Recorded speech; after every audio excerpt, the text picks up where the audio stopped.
Tiempo de Libros. Presenta Antonio Lozano.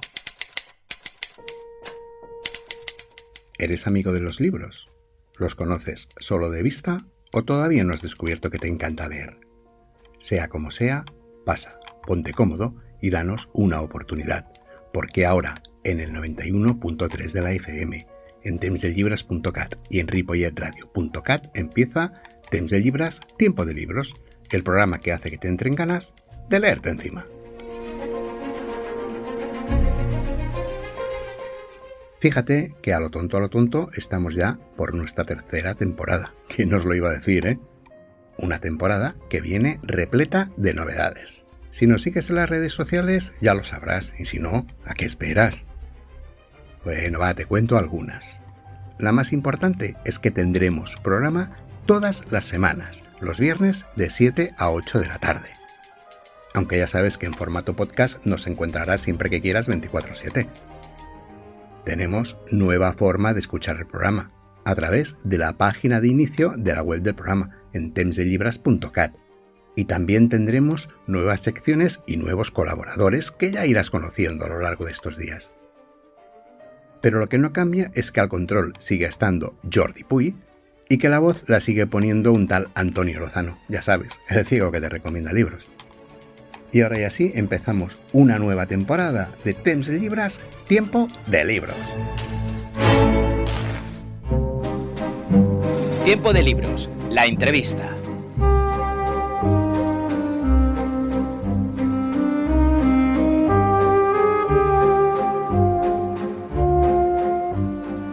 Pues tengo que confesarte que me hace mucha ilusión presentarte al escritor que nos acompaña hoy. Primero, porque es uno de mis escritores de cabecera y charlar con él, quieras que no, me emociona. Además, porque él no lo sabe, pero tenemos unas cuantas cosillas en común que iréis descubriendo a lo largo de la charla. Pero es que aparte de mis gustos personales, es que tenemos a un grandísimo escritor con nosotros, con unos números que marean. Ha vendido más de 7 millones de libros. Sus obras se han traducido a más de 40 idiomas. Ha estado entre los libros más vendidos en Estados Unidos, que se dice pronto. Y por si todo esto no fuera suficiente, su última novela es una auténtica maravilla. Y no sigo, que me está cogiendo un vértigo increíble.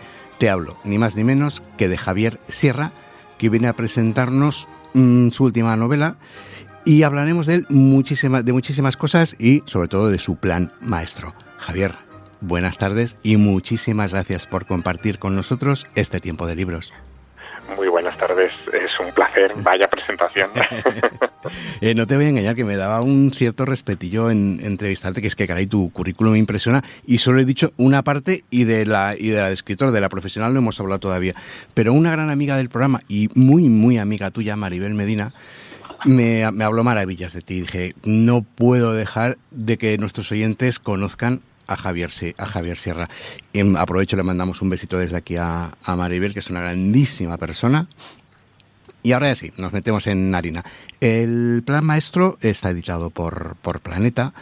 Lo encontramos también en catalán, traducida por Mar Barrobés y editada por Columna bajo el título de El Pla Mestra. Lleva ya unos mesecitos en el mercado, has hecho gira por España, en América también. ¿La acogida del público qué tal? Pues la acogida del público ha sido maravillosa. Supongo que tiene mucho que ver el hecho de que hacía ya mucho tiempo que no publicaba. Mi último libro, mi libro anterior, se lanzó en 2020 en plena pandemia, se titulaba El mensaje de Pandora y fue un libro que por razones obvias de aquellas circunstancias pues no se pudo promocionar, ni hubo gira de conferencias, ni de firmas, así que los lectores estaban prácticamente desde la concesión del premio Planeta a otro de mis libros, sin esa posibilidad de contacto. Así que, ya sabes, la carencia genera expectativa y yo creo que es lo que ha pasado con el plan maestro. Ha sido recibido muy bien. Y más en un autor como tú, que arrastras unos libros muy buenos de antes. Entonces teníamos ganas de Javier Sierra, que para qué nos vamos a engañar. Bueno, yo también tenía ganas de lectores y de poder disfrutar de este momento, porque contrariamente a lo que quizá muchas personas crean, los libros no se acaban en el momento en el que el autor les pone el punto y final. Después hay que arroparlos, hay que contarlos, y esa es la parte en la que ahora mismo me encuentro. Fíjate, el libro se lanzó a finales de febrero, sí. El 4 de marzo empezaron los actos promocionales y prácticamente no han parado hasta fecha de hoy, así que sí, eso es buena señal. Es muy intenso, sí. Bueno, vamos a empezar conociendo un poquito mejor a Javier Sierra, con unas pinceladas biográficas muy breves. Por ejemplo, te diré que nació en Teruel, el mismo año que, por ejemplo, el poeta chileno Pablo Neruda ganaba el premio Nobel, o que un tal Charles Bukowski se metía en esto de la literatura con Post Office, que aquí se tradujo como cartero. Así que si quieres saber el año que nació nuestro invitado, te lo he puesto bastante fácil, ¿vale? Javier Sierra siempre ha sido un chico con inquietudes muy tempranas. Ahora veremos algunas, pero Javier, ¿qué recuerdas tú de tu infancia? ¿Cómo era el Javier Sierra niño? Bueno, tú lo has dicho muy bien. Nací en Teruel. Teruel es la capital de provincias más pequeña de España. En aquella época apenas 25.000. Y era una de esas ciudades donde, sigue siéndolo, donde todo está cerca, ¿no? Todas las instituciones, todas las cosas están cerca unas de otras. Y yo recuerdo que efectivamente siempre fui un chico muy inquieto. Tenía ganas de hacer cosas en el mundo de la comunicación desde muy corta edad. Y recuerdo incluso haber puesto en marcha alguna revista con amigos del colegio que pedíamos que nos la fotocopiaran en las máquinas fotocopiadoras del ayuntamiento. Uno podía ir al ayuntamiento, pedir hablar con el alcalde te recibía y te podía decir, oye, pues sí o no, a que te hicieran las fotocopias de tu revista. Así que yo creo que eso construyó un carácter en el que yo aprendí que siempre se debe preguntar por lo que se debe hacer o se quiere hacer, porque la posibilidad de que te digan que sí, evidentemente es alta, ¿no? Sí, además me hace gracia que comentes sobre el tema de la comunicación, porque lo tenías tan claro desde jovencito que ya a los 12 años tenías tu propio espacio en un programa de radio, y que no mucho después, a los 16, ya tenías una sección en una revista. O sea, eso ya lo llevabas desde chiquitito, el tema del periodismo o de la comunicación, por lo menos. Bueno, lo de los 12 años fue mi salto profesional, ¿no? Porque sí, decir salto profesional a los 12 años es decir, ¿eh? Sí, claro. Pero eso también es, digamos que fruto de la época. En los años 80, las emisoras, sobre todo las emisoras locales y provinciales, tenían espacios dedicados a los niños. Quizá era porque éramos el coletazo del baby boom en España y había que atenderlos, ¿no? Pero el hecho de que existiera una programación infantil que permitía a los niños participar en concursos o ir a los estudios de radio y conocer ese mundo, ya de por sí daba unas oportunidades que quizá hoy están más lejanas. Y fue justo una de esas programaciones la que me permitió acercarme a Radio Heraldo, que era una emisora aragonesa, y en aquel programa que ellos tenían los sábados por la mañana me ficharon inmediatamente de colaborador, cuando una mañana de sábado, en vez de dedicar un disco a mis compañeros de colegio, les conté los secretos del Triángulo de las Bermudas, que en esa época me fascinaban, ¿no? Así que me invitaron a ir en las siguientes semanas a seguirles contando historias, y al cabo de unos meses decidieron que era la persona ideal para conducir directamente el programa. Así que me quedé entre los 12 y los 14 años con un programa semanal a mi cargo, lo cual pues me hizo muy responsable, ¿no?, de lo que tenía que hacer para comunicar. Y como no podía ser de otra manera, pues acabaste estudiando periodismo. Y luego, además esto me sorprendió mucho, con solo 19 años ya eres uno de los fundadores de una de las principales revistas del sector, que es Año Cero. ¿Cómo surge eso? Claro, el final de los años 80 y principios de los 90 fue muy convulso en el mundo de la comunicación. Piensa que en 1989, por ejemplo, se lanzan solo en España varios periódicos nacionales. Surge El Mundo, surge El Independiente como diario, antes era semanario, surge El Sol, periódicos que después fueron desapareciendo, algunos se han mantenido obviamente, pero pero también vienen acompañados de la aparición de las televisiones privadas, ¿no? que son toda una novedad en el panorama periodístico español. Y en ese magma, en ese mare magnum, aparecen las primeras revistas especializadas, mensuales, a color, con gran formato y en fin, con un gran despliegue de medios, dedicadas justo al Triángulo de las Bermudas que a mí me interesaba, a esos temas de misterio, ¿no? Es Fernando Jiménez del Oso quien en marzo del 89 publica el primer número de la revista Más Allá, y yo al verlo en los kioscos ya tenía claro que cuando entrara en la universidad, que iba a entrar a finales de ese año, intentaría encaminar mis pasos hacia ese periodismo. Y al año siguiente, en 1990, se lanzó la revista Año Cero para hacerle competencia a Más Allá. Y bueno, yo conocí al director de la revista Año Cero, lo conocí unos meses antes, conocí a parte del equipo y me pidieron, porque ya me veían con muchas ganas, que formara parte del primer equipo de redacción de la publicación. Así que, bueno, pues casi sin quererlo, y en primero de periodismo, era ya fundador de una revista nacional.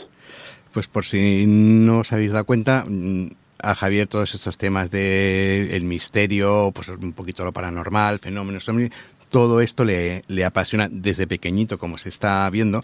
Y si recuerdas, yo te he dicho que había algunas cosas que me unían a él, pues esta es una de ellas, porque yo soy un auténtico fan de todo esto también desde muy chiquitito. A mí todos estos temas a mí me ha apasionado. Así que, Javier, te doy permiso que si ves que me encallo en esto, porque a mí esto me encanta, me puedo olvidar fácilmente que esto es un programa de libros, sácame de este charco, por favor.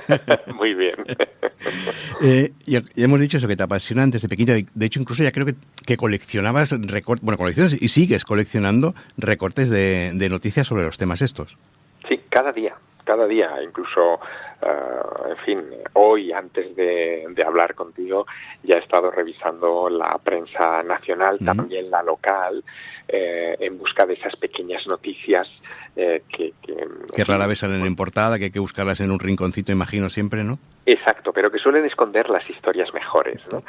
Yo dedico siempre mínimo 1 hora al día a eso, a ese deporte, es como mi gimnasio mental, ¿no?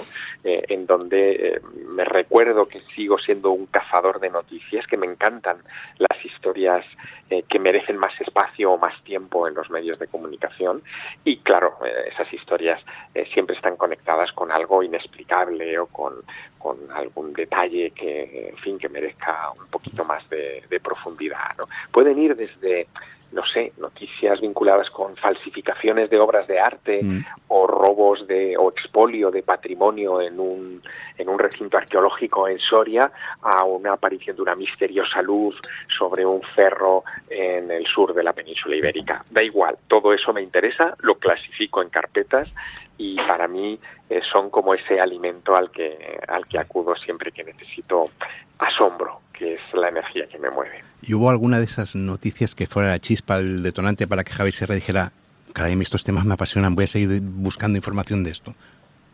Bueno, claro, desde muy niño mi padre traía el diario de Teruel a casa, y después de verlo él y verlo mi madre, lo dejaban en la mesa de la cocina y yo me lanzaba sobre las páginas de aquel periódico para recortar aquellas cosas que me llamaban la atención.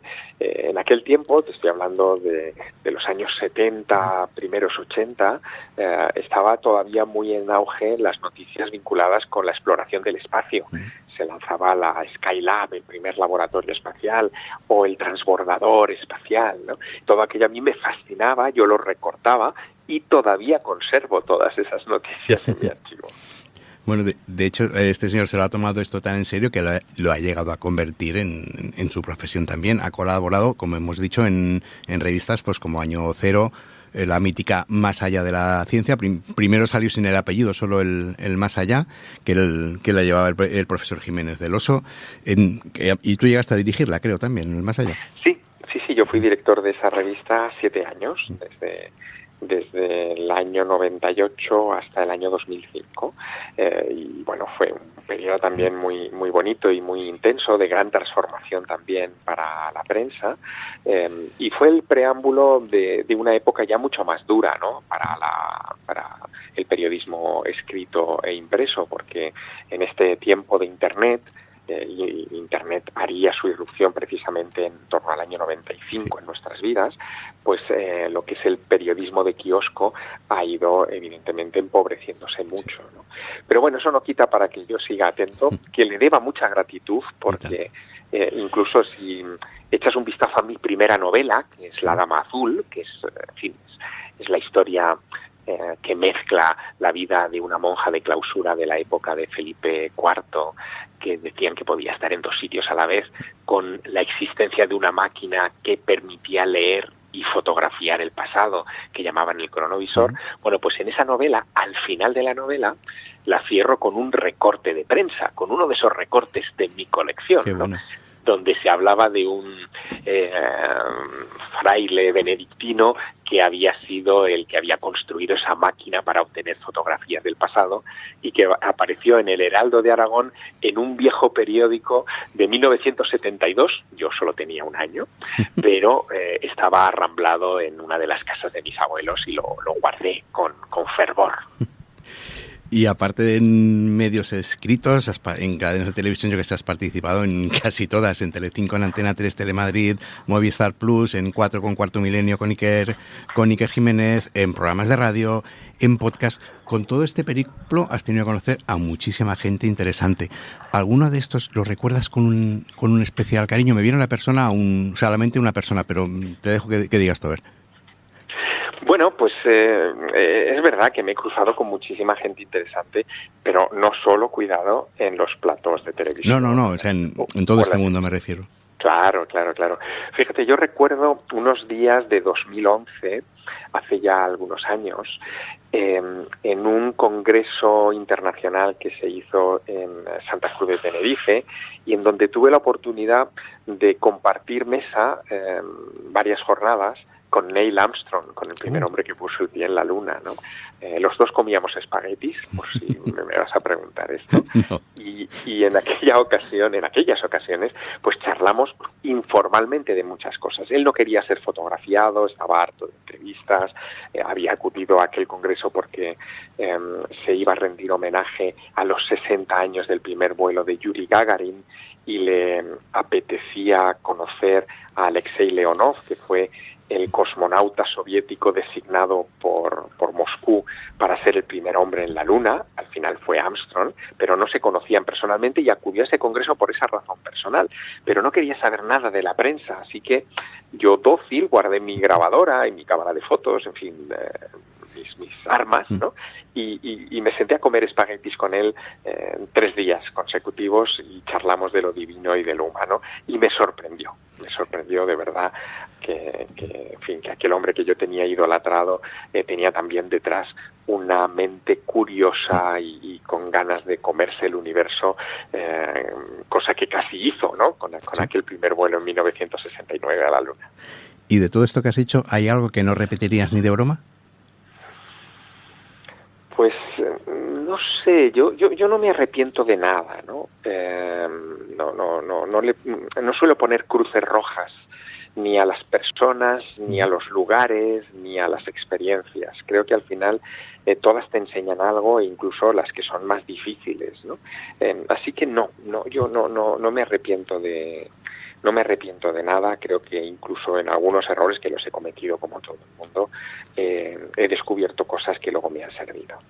Bueno, vamos a acercarnos ya un poquillo al tema escritura, que es lo nuestro, sin perder lo otro, porque en tu caso siempre está muy relacionado. De hecho, tu primer libro publicado no fue una novela, fue un ensayo, Roswell, Secreto de Estado, que lo publicaste en 1995, aunque hace poquito se ha reeditado con actualizaciones, si no me equivoco. Sí, bueno, tiene 30 años, fíjate, el libro ya. Y es verdad que cada vez que se ha editado, y lo ha hecho en estas 3 décadas de manera continuada, yo siempre he querido actualizarlo, ¿no? El caso Roswell, que es un incidente que tuvo lugar en Nuevo México en 1947, cuando un disco volante, lo llamaban entonces, se estrelló a las afueras de la única base militar del mundo que tenía armamento nuclear entonces. Bueno, pues ese caso sigue navegando en el misterio, hay muchas cosas que no sabemos, que no se han desclasificado. Le pasa un poco como al asesinato de JFK, ¿no? Que hay muchísimas cosas que todavía no conocemos. Y yo publiqué un libro porque entrevisté a algunos testigos en Nuevo México de aquella historia, porque surgió una película de una supuesta autopsia que se hizo muy famosa y que terminó siendo un fraude, y he seguido investigando incluso ese fraude, y cada vez que se reeditaba el libro yo lo actualizaba. La última edición es del año pasado, de 2024, y también la actualizo, evidentemente, y creo que debe ser así. Los libros, fíjate, creo que no son materia muerta, ¿no? Mientras el autor viva y mientras la curiosidad siga intacta, ¿por qué no revisarlos y mejorarlos? Así que es lo que yo hago siempre con mi trabajo. Y en este caso con más motivo, porque no es un caso cerrado que ya se sepa todo.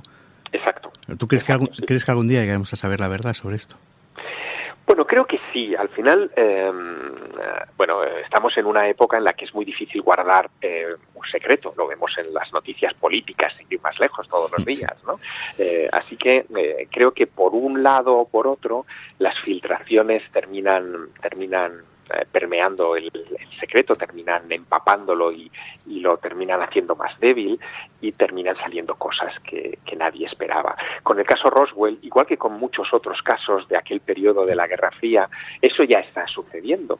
Ahora sabemos que durante aquellos años después del lanzamiento de las bombas de Hiroshima y Nagasaki y del final de la Segunda Guerra Mundial, se experimentó con plutonio, inyectando plutonio a civiles en los Estados Unidos. Y esos experimentos, que eran lo más secreto y lo más abominable que escondía la democracia norteamericana, han terminado saliendo a la luz, y hoy son miles las páginas que se han publicado sobre ese asunto. Bueno, ¿por qué no van a salir otros secretos igualmente tremendos, como puede ser el de Roswell, a conocimiento público? Yo creo que eso terminará ocurriendo. De hecho, por ejemplo, ahora que has mencionado el tema de la grabación esta de la supuesta autopsia, salió también en un momento muy crucial, ¿no? Porque era cuando se empezaba a hablar de desclasificar según qué documentos de Estados Unidos, y es cuando coincide que aparece esa misteriosa grabación. Sí, de hecho, Roswell, Secreto de Estado, ese primer libro, habla precisamente del contexto en que aparece esa filmación. No solamente estaban a punto de cumplirse ya unos años, ¿no? O sea, estábamos en el 50 aniversario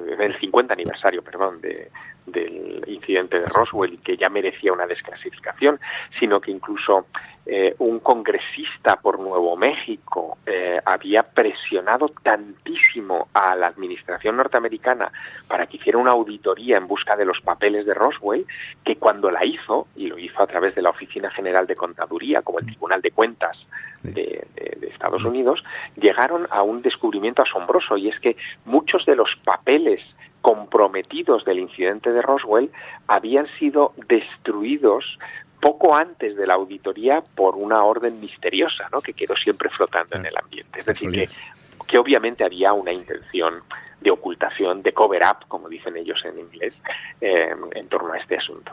¿Y esta intención de ocultación crees que es general? Me refiero a otro tipo de, otros países, a otro tipo de gobiernos, pero claro, nadie ha salido, si ha habido algún caso de algo, nadie lo ha justificado, lo ha dicho, lo ha confesado abiertamente. De hecho, por ejemplo, en el caso Roswell, la primera versión del ejército que se desdice de seguida es que sí que habían recuperado un disco volante. Claro, ahí está el kit de este asunto. Cuando cae en julio de 1947 ese objeto extraño a las afueras de Roswell, en Nuevo México, apenas hacía una semana que se hablaba de platillos volantes en los periódicos. No era un asunto que incumbiera a los militares, no era secreto, se podía hablar abiertamente de él sin ningún problema, y se dio la noticia en abierto de que se había recuperado los restos de una nave extraña discoidal en pleno desierto, ¿no? Bueno, lo que ocurrió fue que 24 horas más tarde se desmintió todo aquel asunto, diciendo que había sido una lamentable confusión con un globo sonda, y se prohibió explícitamente a los testigos que hicieran declaraciones. O sea, todo cayó bajo el manto del secreto y fue el inicio de una política que luego se extendió al resto de países del mundo, también el nuestro, de secretismo en torno al asunto de los ovnis. Y de repente los ovnis, de la noche a la mañana, pasaron a ser un asunto de interés militar y estratégico. ¿Por qué? Bueno, pues la clave está en lo que se recuperó en Roswell, obviamente, sí. Y ahí es donde está el misterio, claro. Que aparte es tan sencillo que si no hay nada que ocultar, no lo ocultas, ¿no? Claro, obviamente. Ahora, debo decirte una cosa. Te estás desviando del tema. Sí, lo sé. Y te estás quedando en el misterio. me lo temía, por eso te he dicho, por favor, sácame de este charco. De todas maneras, por ejemplo, tus novelas también están muy relacionadas con temas misteriosos siempre, con cosas desconocidas. ¿Eso es porque no quieres o porque no eres capaz de separar una cosa de la otra? No, eso es por una cuestión que vas a entender enseguida, ¿no? Yo creo que la literatura es ese espacio de libertad donde puedes ejercer la fantasía y la imaginación con la suficiente holgura como para poder aportar soluciones que en la investigación no puedes, porque te faltan datos, ¿no? Así que lo que yo llevo haciendo toda mi vida es una especie de trabajo pues casi como de sístole-diástole, como los movimientos del corazón, ¿no? Donde en los ensayos planteo preguntas y en las novelas planteo respuestas. No planteo esas respuestas en los ensayos porque sería especulación, pero en la novela, convertidas en literatura, son estímulo. Y eso es lo que yo ejerzo con total intención desde el primero de mis libros. Además, tu trayectoria con 10 novelas que llevas es que es increíble. Ya como hemos dicho, pues has vendido más de 7 millones de libros, que ya es vender. Tus obras se han traducido pues a más de 40 idiomas, que también ya es traducir. Con La cena secreta llegaste a colocarte el 4 en la lista de ventas de Estados Unidos, que ya es subir alto también. Con El fuego invisible, como dijiste antes, ganas el premio Planeta en 2017. Claro, Javier tiene una trayectoria muy grande. De hecho, cuando ganas el Planeta, normalmente el Planeta sirve un poquito para, según qué escritores, ponerlos en la candelera, en el candelabro que se decía antes, pero tú ya eras mundialmente conocido antes del Planeta. ¿Qué te aportó, aparte de una tranquilidad económica, imagino que mucho estrés, qué te aportó ganar el Planeta? Pues fíjate, te lo resumo en una anécdota, pero que creo que define mucho lo que significó para mí el Planeta. Lo que más me aportó fue el reconocimiento de mi madre como escritor, ¿no? Esto que parece mentira, porque yo ya había publicado muchos libros antes y evidentemente había tenido gran éxito mundial. Es emocionalmente cierto porque mi madre siempre había sido lectora de los premios Planeta y no se creía que su hijo pudiera ser escritor y que pudiera ganarse la vida como escritor hasta que ganó el premio. Hasta que lo vio ahí, ¿no? Okay, exacto. Bueno. Entonces ahí se quedó tranquila, yo también me quedé tranquilo. Es verdad que el tema del premio Planeta tiene también su intrahistoria, porque, como sabes, cada año, cuando se acerca el 15 de octubre, la fecha del fallo del Planeta, aparecen las especulaciones en prensa sobre quién va a ganar ese año.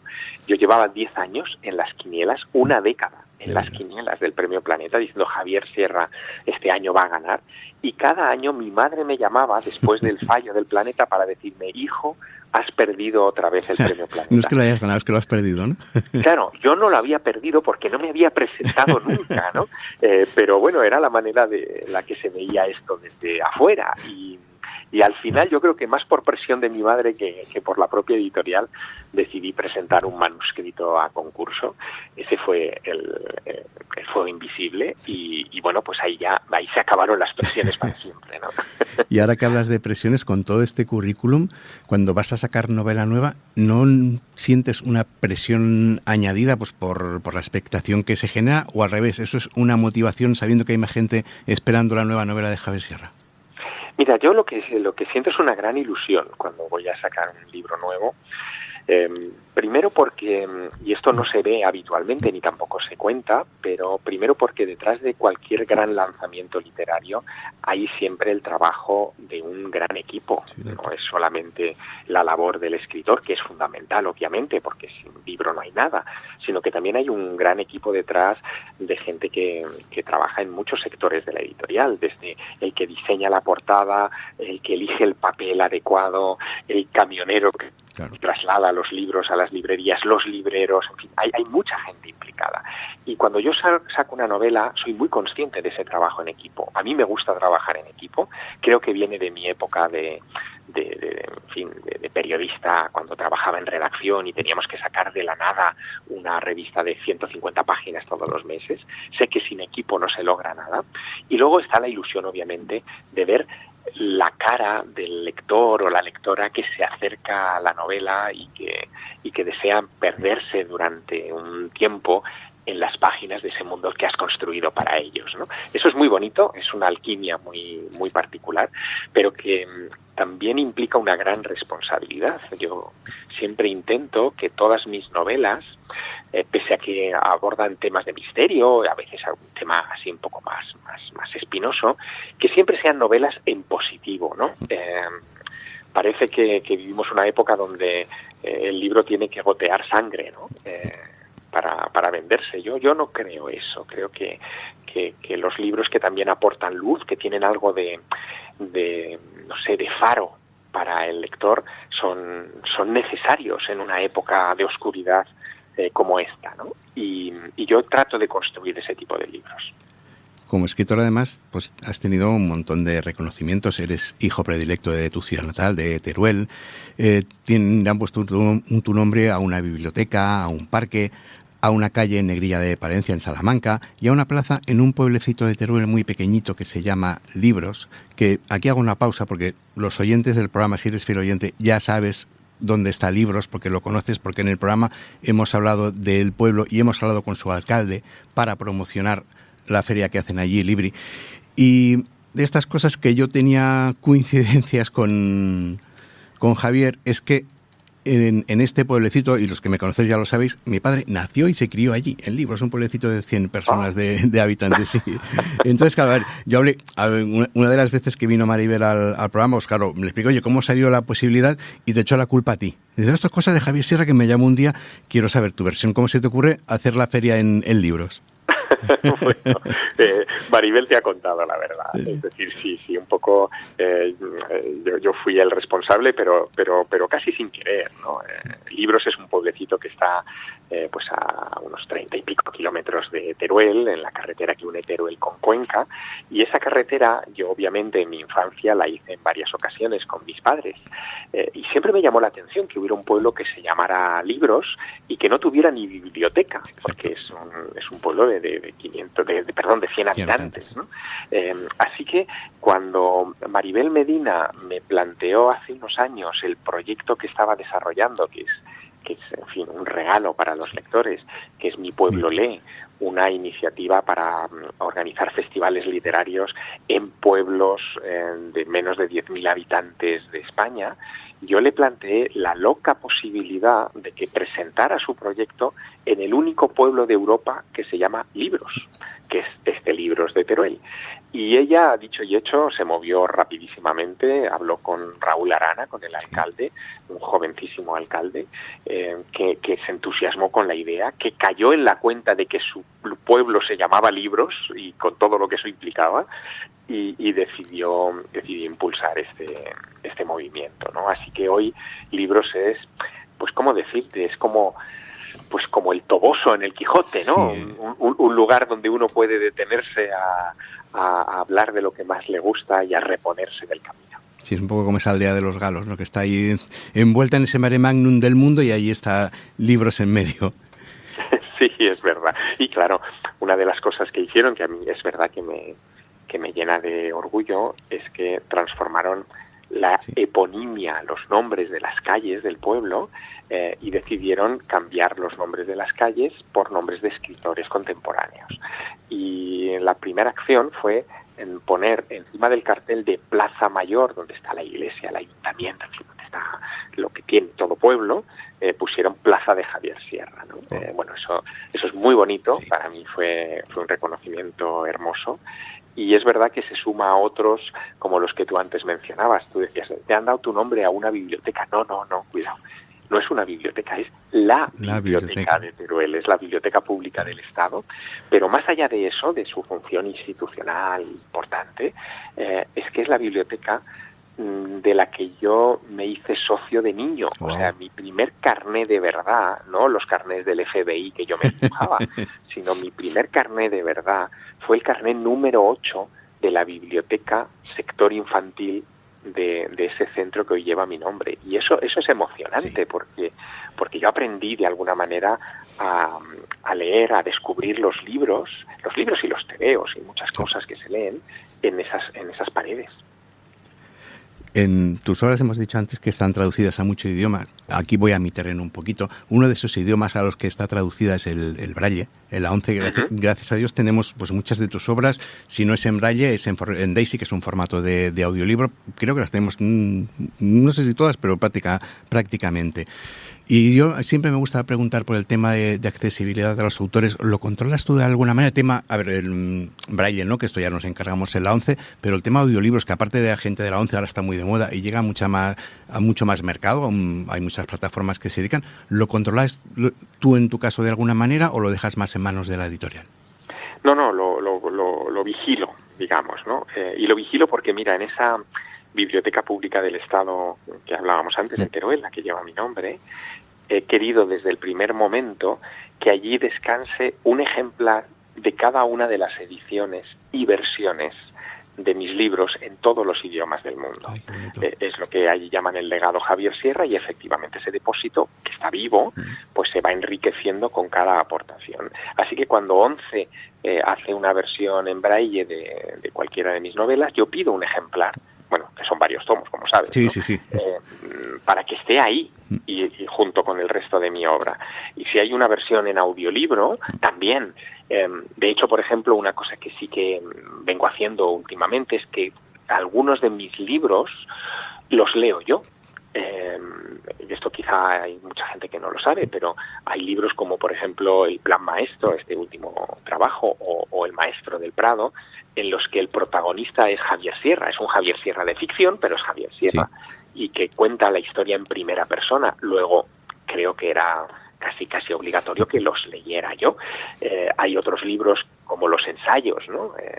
Pues no sé, En Busca de la Edad de Oro o La Ruta Prohibida, que no dejan de ser aventuras vividas en primera persona que cuento a mis lectores. También creo que debo leerlos yo y no un actor.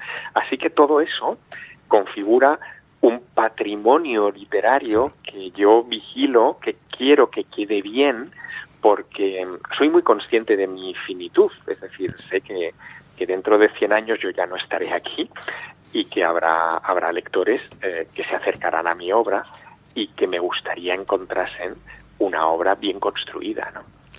Y una de esas obras es tu última novela, El Plan Maestro, que telita como te deja el cuerpo cuando acabas de leerlo, ¿eh? Es una de esas obras que, como se decía antes, que dejan pozo. De hecho, a mí me ha pasado que creo que mi historia en la cabeza ha empezado después de acabar la lectura con todo lo que nos has contado, ¿no?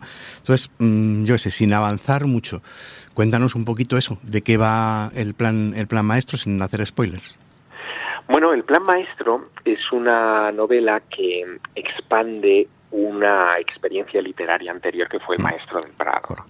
En esa novela anterior, que se publicó en 2013, yo contaba algo que me sucedió de verdad, y es que en esa época de fundación de Año Cero y de mis primeros devaneos con el periodismo impreso, yo estaba viviendo en Madrid y residiendo como estudiante en Madrid, y acudía de vez en cuando al Museo del Prado.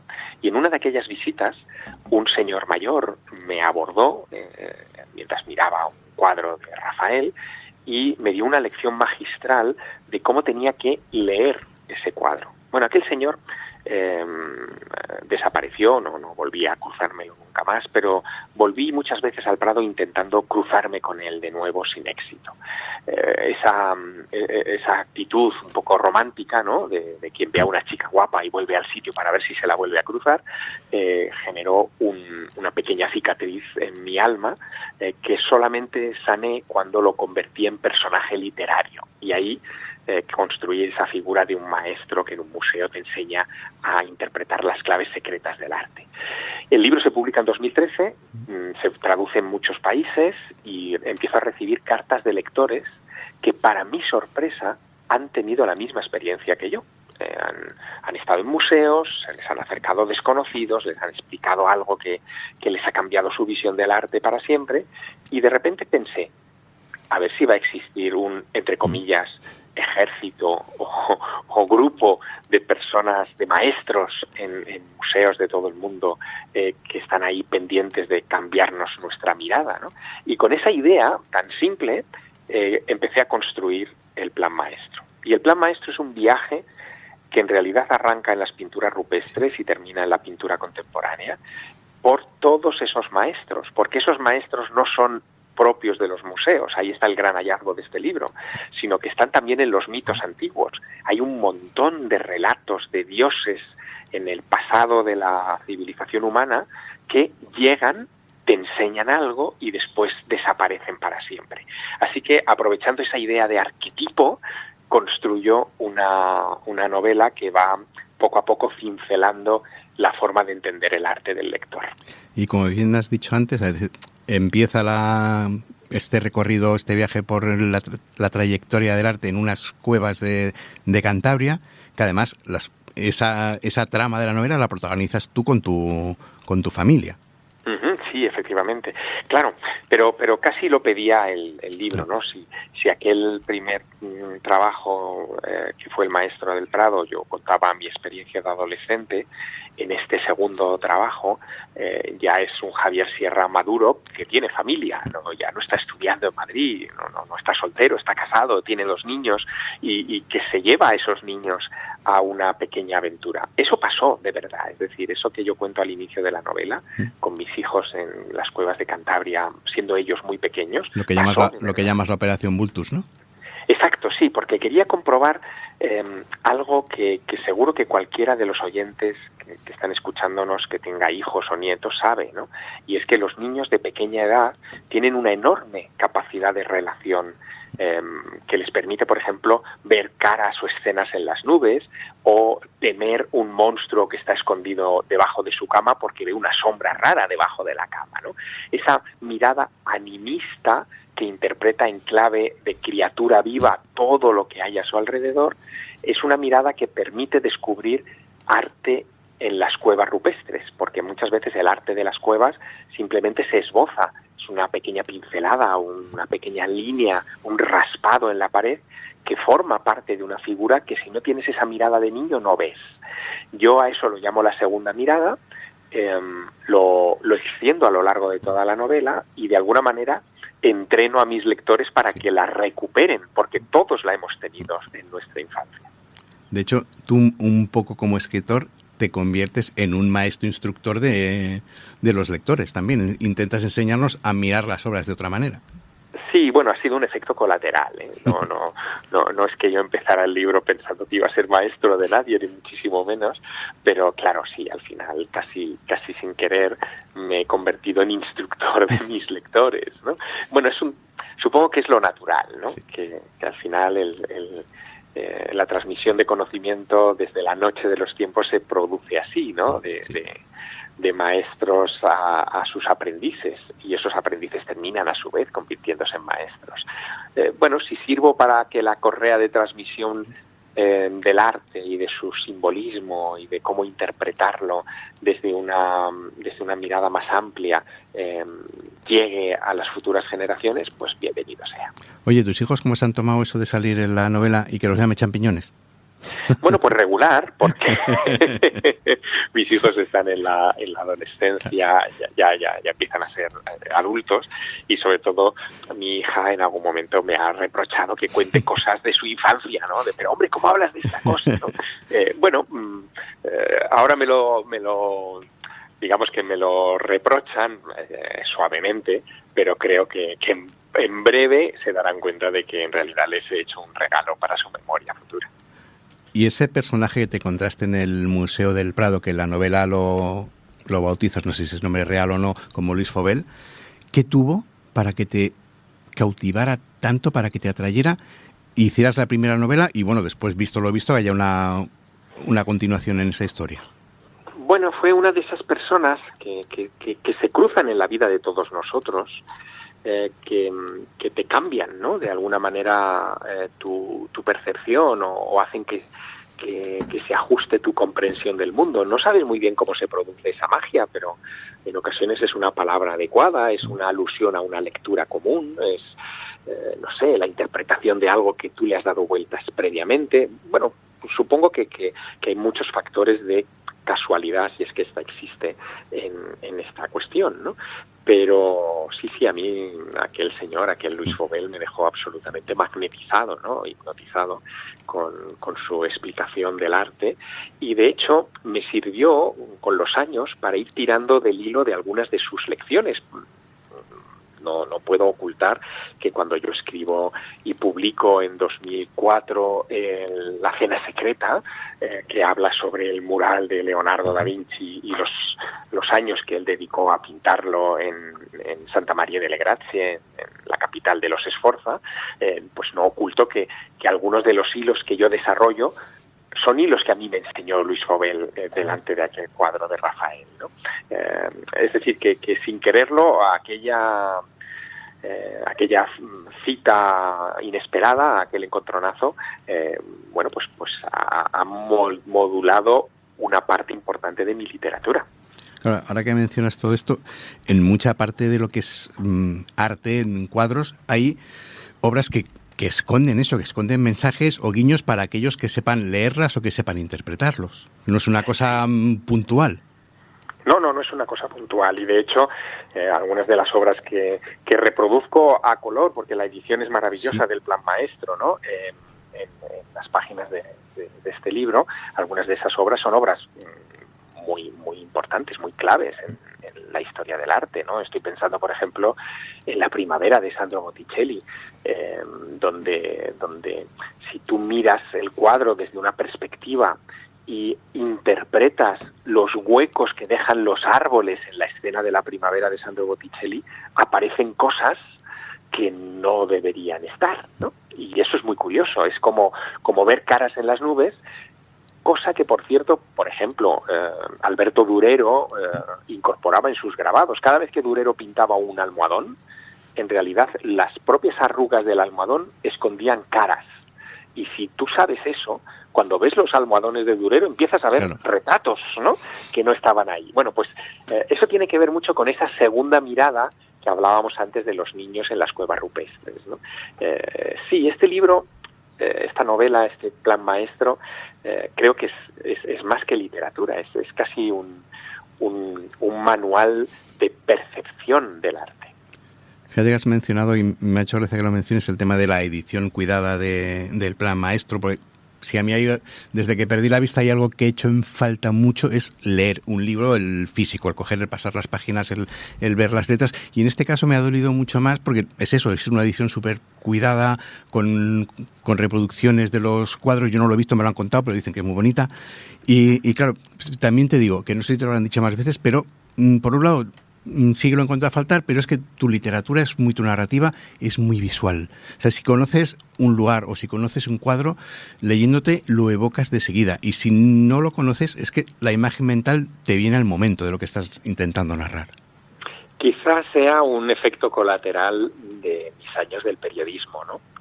Donde cuando tenía que describir algo en un artículo tenía que estar bien documentado y tenía que contener referencias que el lector identificase. Y eso lo he transmitido desde luego a mi literatura. Y cuando describo un paisaje, una plaza, un museo, una esquina de un lugar, eso está hecho con la conciencia de que lo que estoy contando está ahí.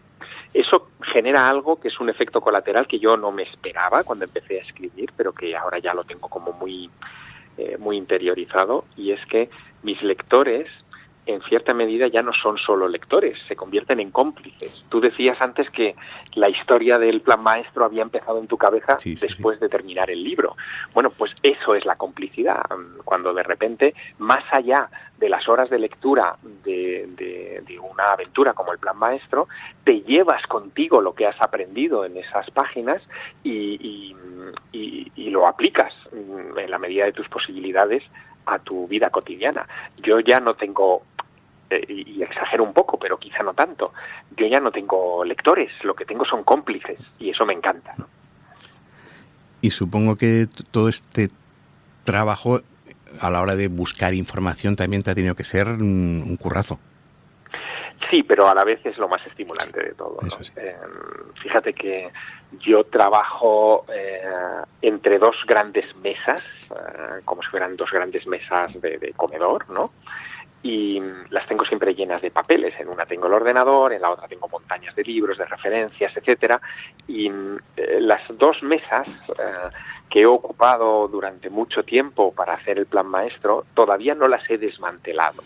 Me cuesta deshacerme de todo ese universo y ordenarlo en cajas o ponerlo o devolverlo a sus estanterías, porque sigo disfrutando con algunos hallazgos y con la, ya no contemplación, sino recontemplación de ciertas cosas. Si las mesas siguen llenas, ¿quiere decir que no estás en otro proyecto todavía? ¿Estás disfrutando del momento de este? Sí, no me ha dado tiempo. Te decía que desde el pasado mes de marzo no he parado. El otro día contabilicé los kilómetros que llevo recorridos desde el inicio de la gira y se acercan a los 60.000 kilómetros. Wow. Es decir, que ha sido un periodo en el que no he parado mucho por casa y no he podido todavía desarmar todo ese paisaje, ¿no?, de trabajo que tengo a mi alrededor. Y en este libro cuentas, mezclas realidad con ficción, y llega un punto ya al final de la novela, que es una nota de autor, que nos dices que hay más realidad de la que nos imaginamos. Esto ya te vuela a la cabeza. Sí, pero es que es verdad. Es decir, es que todas las referencias, la mayoría de los personajes, muchas de las deducciones de los personajes son reales y el lector puede acudir a ellas si realmente quiere profundizar. Quizá por eso en algunos momentos de esta novela he acudido a una herramienta que es muy de ensayo, pero que a mí me gusta, y es poner notas a pie de página, ¿no? Sí. Y de repente hay una nota a pie de página donde a una afirmación contundente de un personaje yo remito a un libro o a una referencia, porque entiendo que habrá algún lector, y de hecho lo descubro que son muchos, que tienen más ganas de saber más, ¿no?, de ampliar más sobre eso. Yo creo que eso es lo más bonito que puede tener un libro, ¿no?, cuando los libros no se acaban en sí mismos, sino que te abocan a otros. Están cumpliendo una función sagrada fundamental, y es que la cultura es encadenar libros. Líbrenos el destino de esas culturas que solo tienen un libro. Y en esta frase hay una crítica enmascarada a varias civilizaciones que son las del libro. Cuidado, no hay que tener solo un libro, hay que tener muchos libros. Y el poema que forma parte de la novela, que se repite como un soniquete, ese de Bosco, Bruel, sí, Tiziano, Goya, Velázquez, Giordano, todos han ido en pos del gran deseo mundano, ¿existe de verdad? Bueno, existe en el libro. Ya no puedo decir más. Vale, ya está. Sabía que no te iba a sacar nada.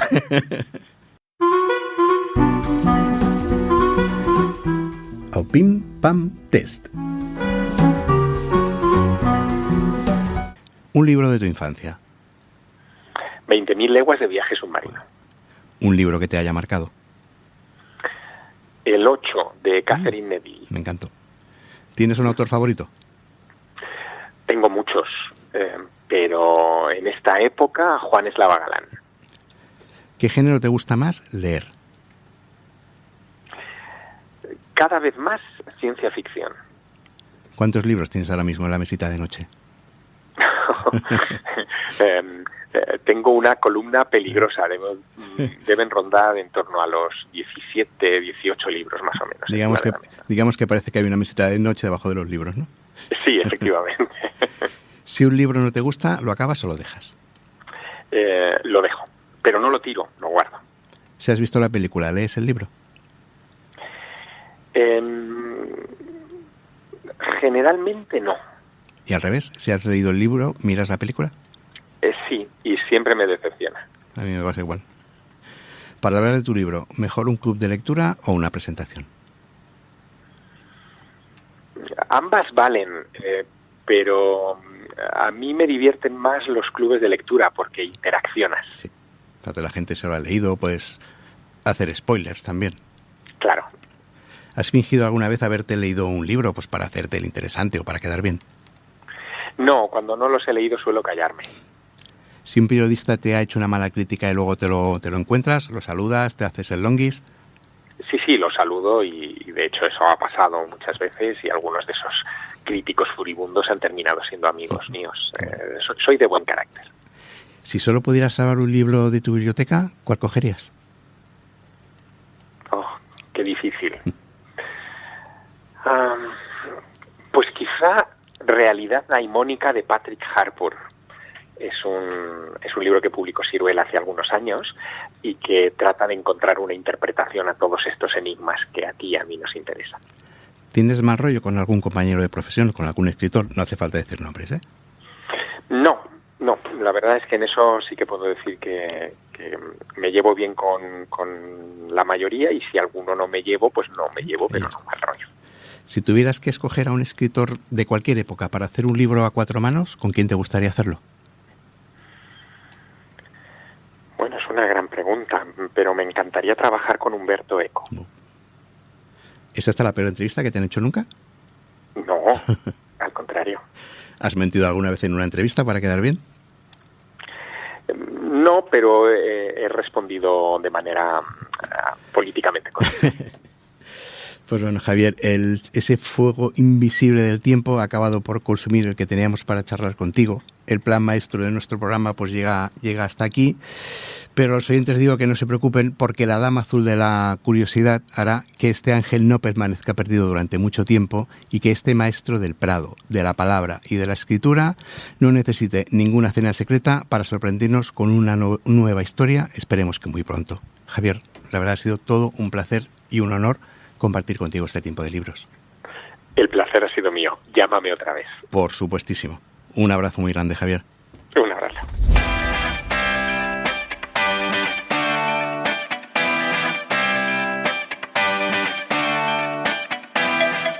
Pues el programa llega hasta aquí. Ahora, que no me negarás que para ser el primer programa de la temporada nos lo hemos currado y te hemos traído un invitado muy, muy top, ¿no? Pues tanto si te ha gustado el programa como si no, háznoslo saber dejándonos pues, un comentario en nuestras redes sociales, en Facebook, en Twitter o en Instagram, donde también podrás estar al día de todas las novedades del programa. Y búscanos también en tempsdelibras.cat.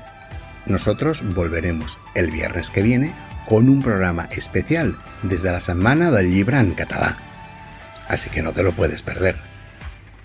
Recibe un saludo de Jordi Puy desde el control y de quien te habla, de Antonio Lozano. Y recuerda, sé feliz, lee y nos reencontramos en el próximo programa. ¡Hasta luego!